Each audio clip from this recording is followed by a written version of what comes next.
Hello YouTube family, जय माता दी। मैं बहुत ही प्यारा गांव देहात पारंपरिक देवी माँ का पचरा गीत लेकर आए हूँ। जैसा लगे आप लोग कमेंट करके बताना। जितनी भी बड़ी बहन देख रहे हैं, बड़े भाई देख रहे हैं, दादा दादी लोग देख रहे हैं, सादर प्रणाम, जय माता दी। आप लोगों से रिक्वेस्ट है, प्लीज़ हमारे चैनल को सपोर्ट करें। चलिए देरी न करते हुए गीत को प्रस्तुत करते हैं। छोटी बहन छोटे भाई, जय माता दी। सर्वमंगल मांगल्ये शिवे सर्वार्थ साधिके शरण्ये त्र्यंबके गौरी नारायणी नमोस्तुते। पूरबू के देशवा से आवेली धोबिनिया हो, धोवई के मांगैना। पूरबू के देशवा से आवेली धोबिनिया हो, धोवई के मांगैना। हो धोवई के मांगैना। दुर्गा माई के चुनरिया हो, धोवई के मांगैना।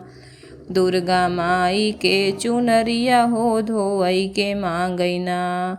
पूरबू के देशवा से आवेली धोबिनिया हो, धोवई के मांगैना। हो धोवई के मांगैना। महारानी माई के चुनरिया हो, धोवई के मांगैना। महारानी माई के चुनरिया हो, धोवई के मांगैना। धोइन धोइन धोबी फेंकले अकसवा हो, धोइन धोइन देवी धोबी फेंकले अकसवा हो, झुराई लागिना। हो झुराई लागिना। बिना लैनी बतसवा हो, झुराई लागिना। बिना लैनी बतसवा हो, झुराई लागिना। धोइन धोइन धोबी फेंकले अकसवा हो, झुराई लागिना। बिना लैनी बतसवा हो, झुराई लागिना।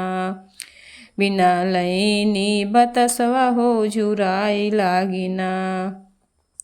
पूरबू के देशवा से आवेली धोबिनिया हो, पूरबू के देशवा से आवेली धोबिनिया हो, धोवई के मांगैना।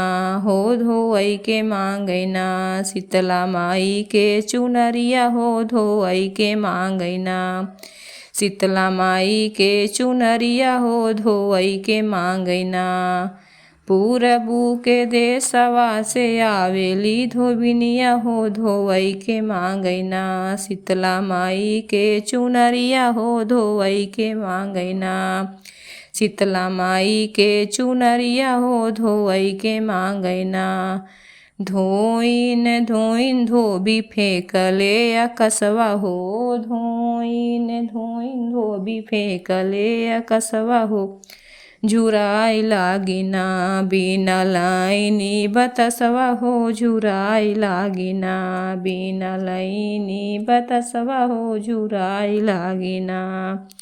पूरबू के देशवा से आवेली धोबिनिया हो, पूरबू के देशवा से आवेली धोबिनिया हो, धोवई के मांगेना। हो धोवई के मांगेना। शारदा मैया के चुनरिया हो, धोवई के मांगेना। शारदा मैया के चुनरिया हो, धोवई के मांगेना। धोइन धोइन धोबी फेंकले अकसवा हो, धोइन धोइन धोबी फेंकले अकसवा हो, झुराई लागिना। बिना लैनी बतसवा हो, झुराई लागिना। बिना लैनी बतसवा हो, झुराई लागिना। पूरबू के देशवा से आवेली धोबिनिया हो, पूरबू के देशवा से आवेली धोबिनिया हो, धोवई के मांगैना। महारानी माई के चुनरिया हो, धोवई के मांगैना।